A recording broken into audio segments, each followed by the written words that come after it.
안녕하십니까. 신의 한수 홍철기 기자입니다. 지난 2년간 경제에 관해서 좋은 소식 들어본 지 오래됐습니다. 경상수지 7년 만에 적자로 돌아섰고요. GDP 마이너스 성장 기록했습니다. 살림에 직접적인 영향을 주는 가처분 소득도 감소했습니다. 가계부채는 1,500조라고 합니다. 이 가계부채와 집값 폭락이 관계가 있다고 하는데요. 박학다식이라는 말이 어울리는 남자 김정기 박사님이 쉽게 설명을 해주신다고 합니다. 안녕하십니까? 아이고, 안녕하십니까? 사실 집값이 떨어지면 서민들 내 집 마련도 할 수 있고 좋은 거 아닌가요? 먼저 우리 홍철기 부장님 앵커 데뷔를 축하드립니다. 아유, 감사합니다. 네. 네, 그렇죠. 천천히 제가 좀 정리를 해갈 텐데요. 사실 그 부채공화국이라는 말씀 들어보셨죠? 네. 대한민국은 뎃 리퍼블릭이다. 부채공화국이다. 왜 이런 이야기가 나왔는가 하면은 지금 우리가 이제 오늘 이야기하고자 하는 것은 가계부채 1,540조 시대를 맞이하고 있는데 사실 국가부채가 1,700조고 기업부채가 1,700조입니다. 합치면 5,000조잖아요. 국가 총 GDP의 거의 3배 정도예요. 그야말로 무슨 천문학적인 숫자네요. 12년치 정부 예산이에요. 이래가지고 국가 부도가 안 난다는 게 참 신기하지 않습니까? 그렇죠. 그래서 오늘은 가계부채 중심으로 좀 한번 풀어보려고 하고 있습니다. 예.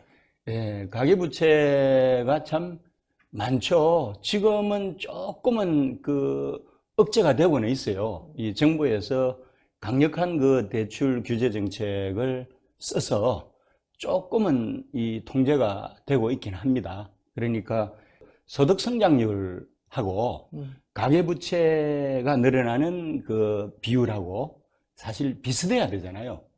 그런데 지금은 여전히 정부가 이렇게 초강경 정책을 썼음에도 불구하고 빚이 더 많은 구조입니다. 그래서 현 정부에서 2021년까지 잡겠다고 이야기를 하는데 단기적으로 이제 목표치가 달성됐다고는 하더라고요. 숫자로 보면은. 그래서 예를 들어서 이거 혹시 DSR이라는 말씀 들어보셨어요? 잘 모르겠는데. 이게 되게 어려운 말이에요. 예. DSR을 영어로 풀어도 어려워요. D가 이제 빚이나 채무라고 할 때 대시고 S가 서비스 있죠. 서비스. 서비스가 왜 들어갔는지 사람들은 이해를 못하고 그 다음에 이제 비율이라고 해서 ratio라는 단어를 써요. RATIO. 그래서 이제 약자로 DSR이라고 하거든요. 이게 이제 그냥 간단하게 이야기하면은 총 채무에 대해서 원금과 이자를 상환해야 하는 그런 비율이라고 정의를 내리는데 사실 영어가 어렵잖아요. 그래서 이해를 잘 못하시는데 여기서 서비스라고 하는 게 우리가 말하는 서비스라는 뜻이 아니고요. 이자나 원리금 같은 거 있잖아요. 이자 원금을 합쳐서 원리금이라고 그러잖아요.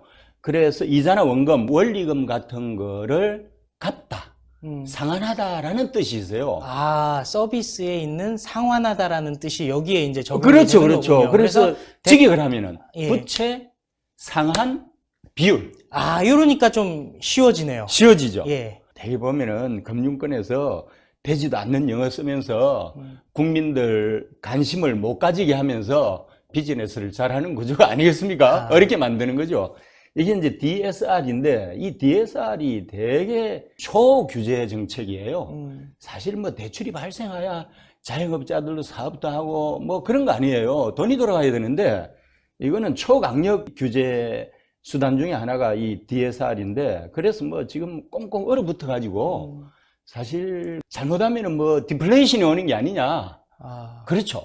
그 정도로 경기가 그러니까 디플레이션이라고 하는 건 물가가 이제 떨어지는 걸 그렇죠. 얘기하는 거잖아요. 근데 거죠. 좀 심하게 떨어지는 심하게 상황. 떨어지는 거죠. 예. 오는 거 아니냐 그런 우려도 있고. 그러니까 보통 요거 좀 한번 여쭤보는 게요. 네네. 보통 물가가 떨어지면 서민 경제가 또 좋아진다라고도 얘기할 수 있지 않겠습니까? 물가가 떨어지면은 서민들의 이 구매력은 상승할 수는 있겠지만은 사실 디플레가 오게 되면은 전체 경제가 완전히 바닥을 치기 때문에 언뜻 봐서는 서민한테 도움이 되지 않겠느냐. 그런데 큰 틀에서는 디플레가 온다는 것은 최악입니다. 그러니까 경기가 이제 전체적으로 다운이 그렇죠. 되기 다운이 되기 때문에 국민들이 예를 들어서 물건을 사지도 않고 그렇죠. 그러니까 물건 값이 떨어지니까 예. 그래서 오는 게 디플레이션이란 네, 말씀이죠. 맞습니다. 그래서 가급적이면은 디플레는 안 겪는 게 좋죠.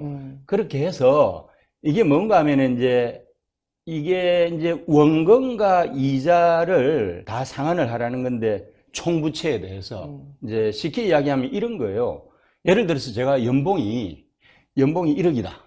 그러면은 이제 지금 정부에서 시중은행한테는 요구가 뭔가 하면은 40%까지 맞춰라. 그리고 제2금융권 있잖아요. 여기는 70%까지 맞춰라 하는 거거든요. 그게 뭔가 하면은 연봉이 1억일 때 시중은행에서는 원금과 이자로 연간 지출되는 돈 있잖아요.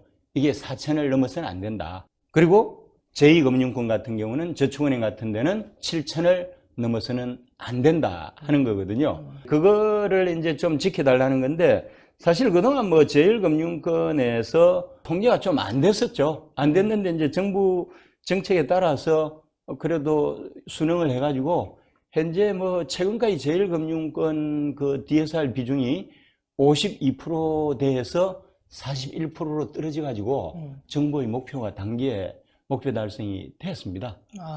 됐고 그런데 이제 그 태풍의 눈이 되는 거는 6월 17일부터 적용이 되는 제2금융권에도 이 DSR이 적용이 되거든요. 이리 되면은 뭐 아주 태풍의 눈이라고 볼 수가 있습니다. 예를 들어서 옛날에는 뭐 제2금융권이 연봉이 1억이면은 1억 1천만 원까지 대출을 받았거든요. 110%. 그러니까 이제 그거를 70%로 줄이라는 거잖아요. 그래서 이제 특히 이제 서민들의 삶이 점점 더 핍박해지는 거죠. 어려운 구조로 이제 가는데 그냥 뭐 자영업자나 이 소상공인이나 아니면은 이 서민들은 그냥 거리로 내 던져지는 그런 구조예요. 정말 그러니까 박사님이 예를 1억을 들어주셔가지고 그러는 건데 네. 예를 들어서 서민들 같은 경우는 뭐 연소득이 예를 들어서 뭐 2천만 원이다, 그렇죠. 3천만 원이다. 네. 이런 사람들 같은 경우에는 결국은 대출받을 수 있는 금액이 살림에 도움이 되는 수준도 아닌 몇백만 원 그렇죠. 수준에 맞습니다. 그치게 된다는 그 네. 말씀인 거죠? 예, 아예 그러니까 이제 소득이 있어야 돼요, 1차적으로. 근데 자영업자나 소상공인이나 그 다음에 최하위 20% 이렇게 되는 분들은 소위 말하는 차상위 계층. 그렇죠. 예. 그 계층이 먹고 살기도 어렵잖아요. 예. 그런데 소득을 증명을 하라는 거거든요. 그래서 소득 증명 베이스예요, 1차적으로. 소득 증명 베이스로 가야 되는데 실제로 이제 소득 증명하기도 어려워지는 거죠. 쉽지 않아요. 그러니까 네. 그 경우는 예를 들어서 뭐 4대 보험이나 뭐 이런 걸로 보통 소득 증명을 많이 하지 않습니까? 그렇죠, 그런데 그렇죠. 이제 소상공인 같은 경우에 네네. 그런 것들이 이렇게 제대로 돼 있기가 사실 쉽지는 않거든요. 그렇죠. DSR이 무서운 거는요, 이렇게 이제 원금과 이자뿐만 아니라 모든 채무 있잖아요. 예를 들어서 마이너스 통장, 그 다음에 신용카드 쓴 거 있잖아요. 이런 거를 비롯해서 아니면 신용대출, 모든 대출을 다 포함하는 거예요. 그러니까 얼마나 큰 겁니까, 이 부담이. 근데 이게 집값이랑은 어떻게 관련이 되는 거죠? 이게 이제 이런 거죠. 예를 들어서 이제 이 강력 규제 정책이 시행이 되면서 실제로 부동산 그 매매가 한 3분의 1 정도 줄어들었잖아요. 그런데 이제 이런 겁니다. 이제 서민은 서민이고 또 중산층. 우리나라 중산층이라는 게 이제 봉급생활자들, 그 다음에 이제 중소기업가들, 뭐 이런 분들이 돈을 가지고 집을 사는 건 아니잖아요. 서울에서 아파트 한 채 살려면 되게 어렵잖아요. 대출을 끼고 하거든요. 대출을 끼고 하는데 실제로 이분들이 받을 수 있는, 그러니까 대출을 받을 수 있는 비율이 확연하게 줄어들고, 그래서 그것이 안 됐을 때는 제2금융권으로 가서는 고리로 가야 되잖아요. 그리고 서민들은 제2금융권을 쓰다가 대부업체로 가야 돼요. 여기에 포함이 되는 또 다른 태풍이 있는 대부업체에서 대출받은 거 있죠? 요거까지 다 포함이 됩니다. 그래서 아파트 담보대출뿐만 아니라 신용대출, 카드, 마이너스 통장, 태풍의 눈은 대부업체에서 대출을 받은 것까지 다 합산을 해가지고 그렇게 해서 산출을 해낸 거기 때문에 사실 서민들은 이 제2금융권 녹화할 여지가 없어지고 대부업체로 가야 돼요. 연리 24%를 쓰고 살아야 되는 게 지금 현재 앞으로 예상되는 서민들의 고통스러운 삶입니다. 아, 그러니까 대출이 힘들어졌기 때문에 네. 이제 내가 집을 사려고 해도 사람들이 감히 살 생각을 안 하고 그렇죠. 그에 따라서 집값이 떨어질 가능성이 있다라고 보시는 이제 거죠. 되게 이제 우리나라 참 좀 죄송한 이야기지만 대한민국이 한때 투기 공화국이었잖아요. 투기라는 게 전 국민이 하는 건 아닌데 어느 순간에 대한민국은 전 국민이 참여하는 투기 공화국이 됐는데 특히 중산층이 거의 다 내 집 마련을 위해서 아니면은 그 이상으로 이 투기 대열에 뛰어든 거 사실입니다. 그래서 이제 이런 식으로 이제 대출에 대해서 이 DSR이라고 하는 강력 규제 수단을 정부가 채택을 하게 되면 버티기가 어려워요. 버티기가 어렵고, 그리고 이제 예를 들어서 미 연준에서 금리를 인상을 하잖아요. 지금은 동결을 시켰습니다. 연준이 지금 2.2에서 2.5% 정도 동결을 했을 텐데 언제 인상할지 모르잖아요. 뭐 아무도 모르는 일이죠. 아무도 모르잖아요. 우리 지금 하는 이 기준금리가 제 기억으로는 2.75로 동결이 된 걸로 알고 있는데요. 미 연준이 올리면은 여기도 안 올릴 수가 없잖아요. 그리 되면은 이자율이 올라가잖아요.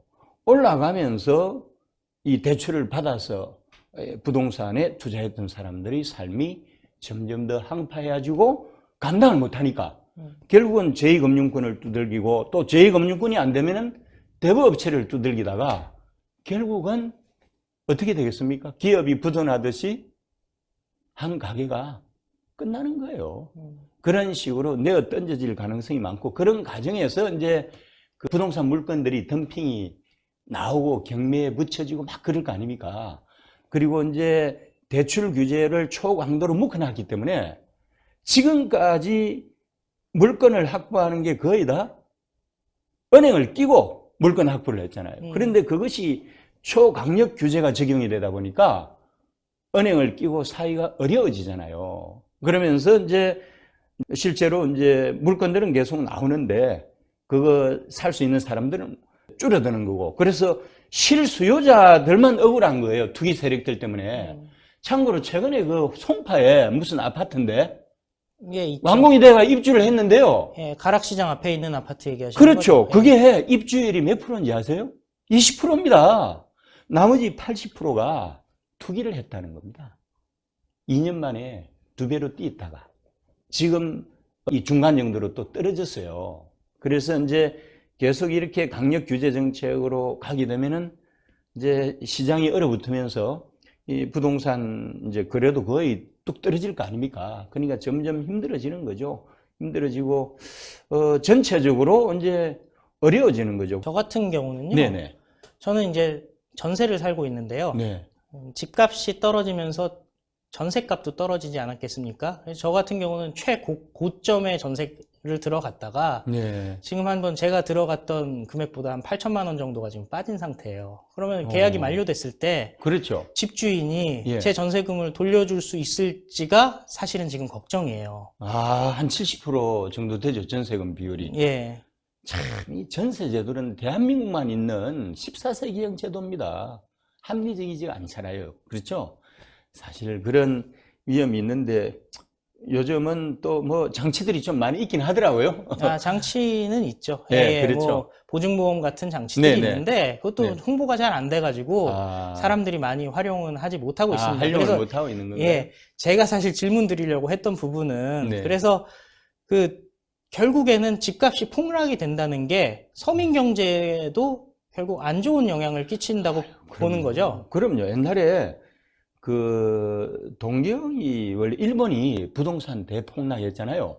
그래서 최고점에 있을 때 비해서 그 예를 들어서 동경의 아파트가 6억 가던 게 1억까지 떨어졌던 부동산 버블 붕괴 우리 이웃 국가가 겪었어요. 사실은 겪었는데 부동산 폭락한 거죠. 우리도 그런 폭락이 안 온다는 보장이 없는 거 아닙니까? 그럼 지금 문재인 정부 어떻게 해야 되겠습니까? 이제 슬슬 좀 풀어줘야죠. 계속 이대로 가면은 다 죽어요. 이미 목표치 달성했거든요. 원래 2021년까지 목표치를 지금 거의 98% 달성을 했어요. 했으니까 이제 조금씩 풀어줘야지. 풀어줄 그래야 거라고, 살죠. 풀어줄 거라고 보십니까?